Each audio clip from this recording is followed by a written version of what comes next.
Anniversary তো কবে চুকে গেছে, কিন্তু অ্যানিভার্সারির কেক এখনও শেষ হয়নি। তাই সকালবেলা অ্যানিভার্সারির কেক দিয়েই ব্রেকফাস্ট আমি করলাম।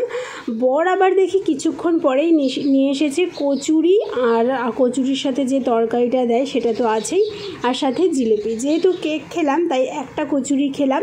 আর আমার পছন্দের পাট শাক বাজার থেকে এনে কি মুশকিলে যে পড়েছি, এটা ছাড়াতে লাগলো আমার 1 ঘন্টা। যদিও বা ছাড়ানোর পর রান্না করে গরম ভাতে মেখে খেতে দারুণ লেগেছে। দুপুরবেলা লাঞ্চ শেষে বর আর বউতে মিলে খেলাম আঙুর ফল। আঙুর ফলটা যে এত ভালো এনেছি, আমি নিজের প্রতি আমি গর্ব অনুভব করছিলাম, এতটা মিষ্টি। আর অ্যানিভার্সারিতে দেখো বর নিজেকে গিফট করেছে, কিন্তু আমাকে কোনো গিফট দেয়নি। অ্যাকচুয়ালি ওর একটু সমস্যা চলছে, সেই কারণে। ব্যাগটা নিয়েছে 460 টাকা। কেমন হয়েছে তোমরা অবশ্যই জানিও। ওই যে আমার বর। ভিডিওটা ভালো লাগলে লাইক সাবস্ক্রাইব করো।